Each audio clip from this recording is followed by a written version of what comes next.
হে করুণাময়ী জগজ্জননী নারদর প্রণিপাত করিব গ্রহণ। ওম বিশ্বরূপেশ ভজসি পদ্মে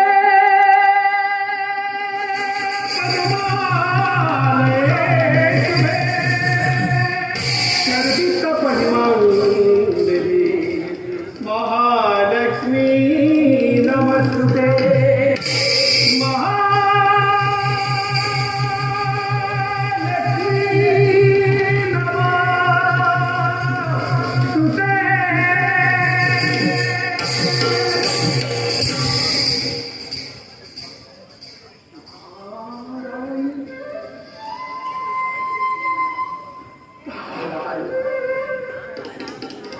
देवी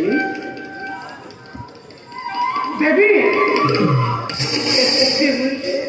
किबा हेतु देखो जे लिखाটো তো মন হৈছে নেকি কিবা অৱস্থা বৈকুণ্ঠলৈ আহিলে লক্ষ্মী নাৰায়ণৰ যুগচৰণ দৰ্শন হয় কিন্তু আজি তাৰ পৰাহে বঞ্চিত হ'ব। আপুনি ঠিকেই কৈছে দেৱী আজি কিন্তু প্ৰথম এই বৈকুণ্ঠপুৰী প্ৰভুবিহীন নাৰায়ণ কোনোদিনে তেওঁ মোক লগত নিনিয়াকৈ নাথাকে নাৰায়ণ কিন্তু আজিহে তাৰ ব্যক্তিক্ৰম দেৱী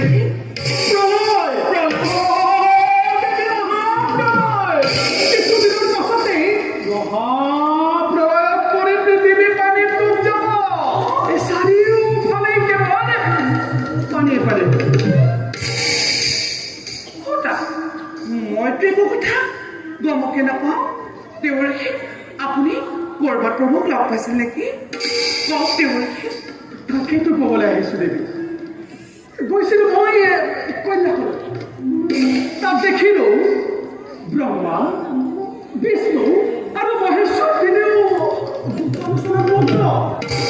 আৰু কি দেখিলোঁ জানো দেৱী কি দেখিলে দেৱৰী শিৱৰ ভাৰ্যা পাৰ্বতী আৰু এই ব্ৰহ্মাৰ কন্যা সৰস্বতী উঠি গুপ্ত অনুষ্ঠানত ভাগ লৈছে।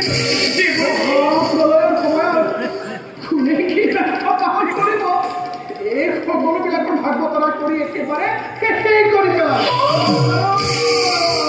মই আকৌ দুঘণ্টাকৈ দেখি তাচ কৰি পালোঁ।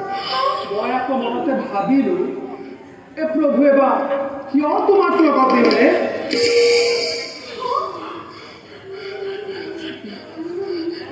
এই কথা সঁচানে দেৱৰী এই সঁচানে মিছা জানিবা নহয় মই গৈ পোৱাৰ লগে লগে এই বুঢ়া মাথা টুটকি আহিছে বুলি কোৱাত খন্তেকো গাঁৱতে বিলম্ব নকৰি পোনে পোনে আহি বৈকুণ্ঠ কৰি পালোহি।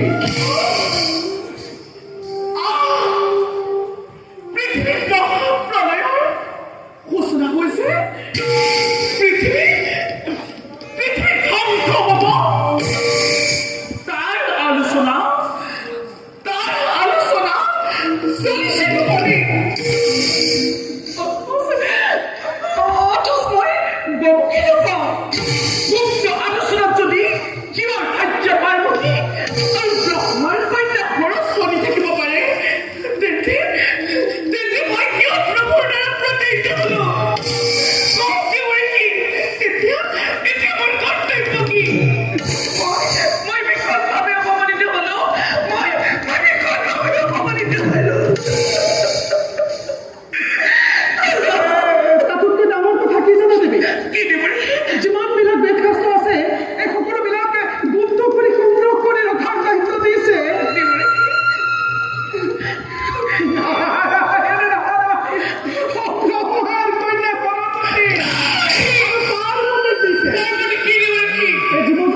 পৰিণাম কি হ'ব পাৰে আপোনাক সাক্ষী কৰি আপোনাৰ সাক্ষাতে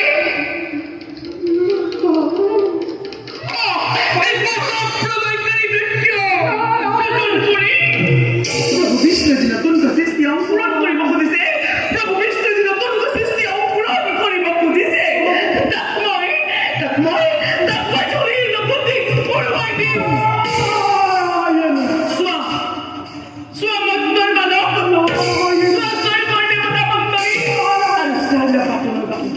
নাৰী কিমান প্ৰতিশোধ ল'ব পাৰে নাৰী কিমান প্ৰতিশোধ ল'ব পাৰে নাৰী কিমান প্ৰতিশোধ ল'ব পাৰে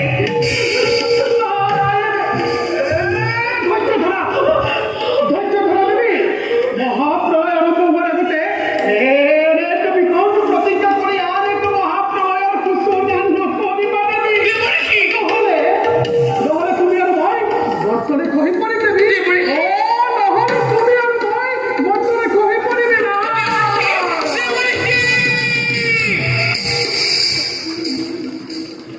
নাৰী দেৱৰী মই এবাৰ কামলৈ মনস্থ কৰিলো তাৰ পৰা কাহাৰিও নহ'ব বিচলিত প্ৰভুৰ সমগ্ৰ সৃষ্টি মই ধ্বংস কৰিমেই কৰিম সমগ্ৰ সৃষ্টি মই ধ্বংস কৰিমেই কৰিম সমগ্ৰ সৃষ্টি মই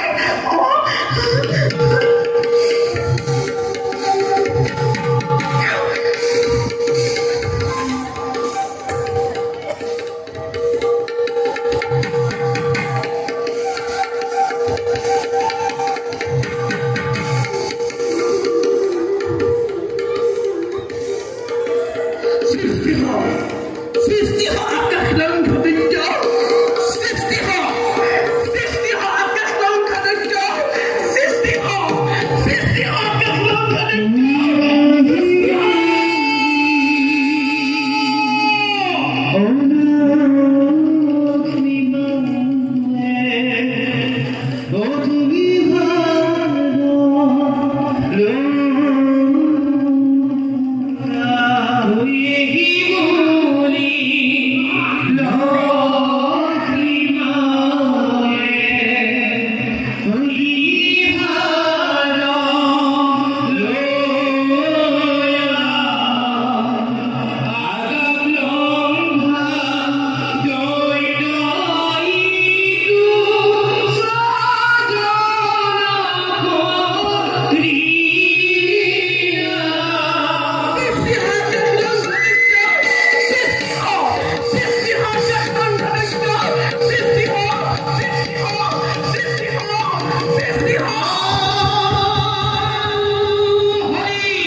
এই জগতৰ মাতৃ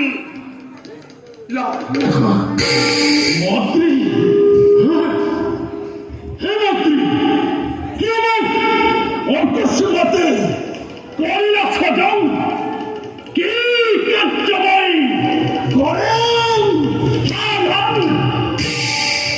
দৈত্য মাতৃ সচরণ করার উদ্দেশ্য মহান কোন দৈত্য মাতৃ দিনতে এই পৃথিৱীত মহাপ্ৰলয়ৰ সৃষ্টি হ'ব। মহাপ্ৰলয় মহাপ্ৰলয় চাৰিওফালে পানী, কেৱল পানী। চাৰিওফালে পানী হলে আমি থাকিম কেনেকৈ? পানীৰ মাজত জীয়াই থাকিম কেনেকৈ? অসম্ভৱ, অসম্ভৱ যাত্ৰী, অসম্ভৱ। শুন, মাতৃ মই তোক বৰ দিছোঁ। তই জল, স্থল, আকাশ, পাতাল সকলোতে মুক্তভাৱে বিচৰণ কৰিব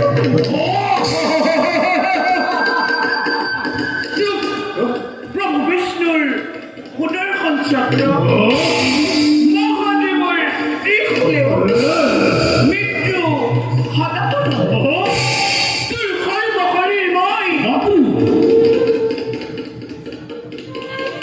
পৰ্যময় কৰি দিলো।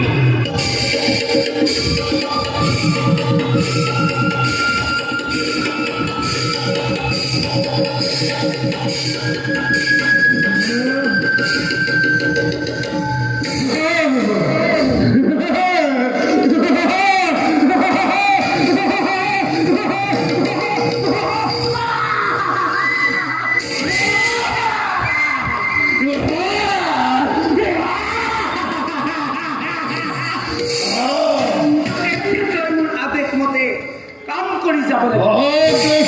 মাতৃ কোন পুত্ৰ? মাতৃ অলপ দিনতে এই পৃথিৱীত মহাপ্ৰলয়ৰ সৃষ্টি হ'ব। চাৰিওফালে পানী, কেৱল পানী থাকিব। বেদ বেদাংগ কৃষ্টি সভ্যতা সকলোবোৰ পানীৰ তলত থাকিব। আৰু সেইবোৰ নষ্ট হোৱাৰ আগতে তই অপুত্ৰ তই সকলোবোৰ সংগ্ৰহ কৰিব লাগিব।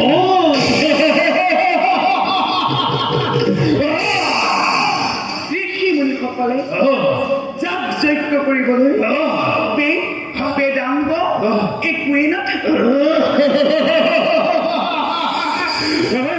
মহাপ্ৰলয় শেষ হলে তাৰ পিছৰ কল্পত তহতসুৰবোৰে নিজৰ সভ্যতা বিস্তাৰ কৰিব।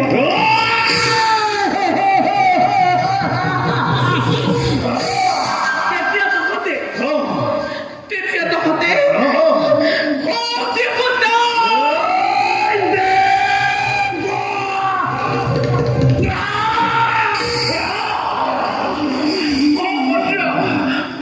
দেৱতাতকৈ উচ্চ আসন ল'ব পাৰিব।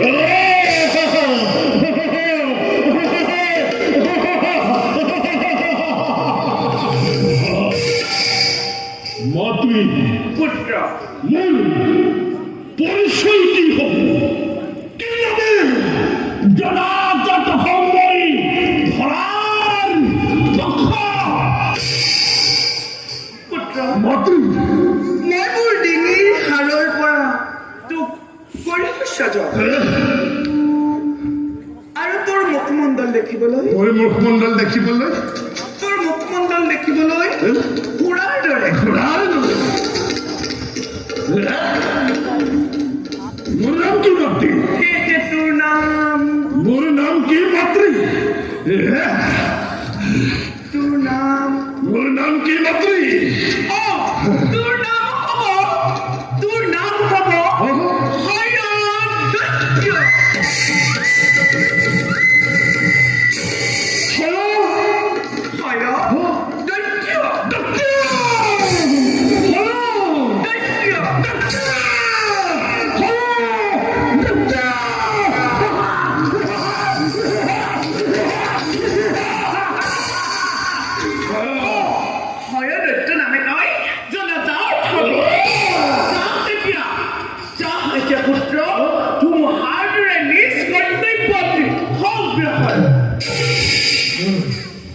মাতৃ পুত্ৰ মোৰ আৰু এটি বৰৰ প্ৰয়োজন।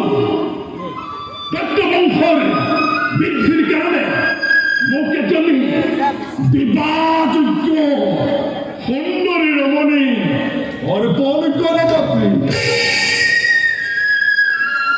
মাতৃ মাতৃ তই ঠিকেই কৈছ তেন্তে কোন পুত্ৰ কোৱা মাতৃ এই পৃথিৱীৰ ভিতৰত ব্ৰহ্মাৰ কন্যা সৰস্বতী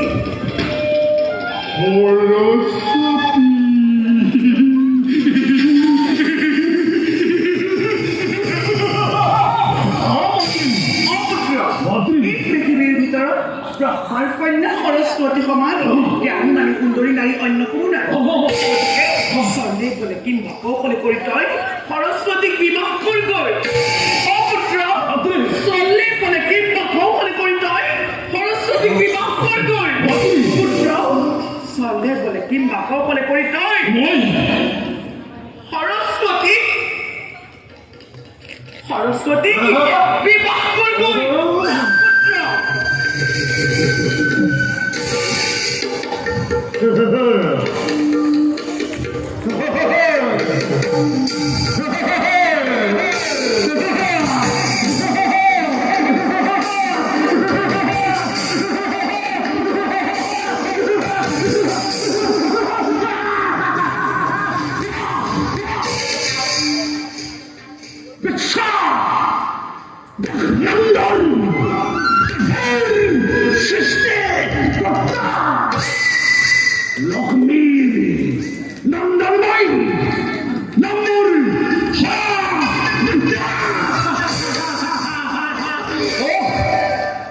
বিশ্বব্ৰহ্মাণ্ড ঘূৰিব লাগিব আজি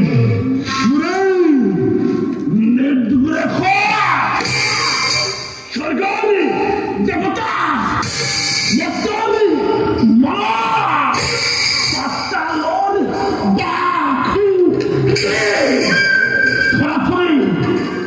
থৰে হ'ব লাগিব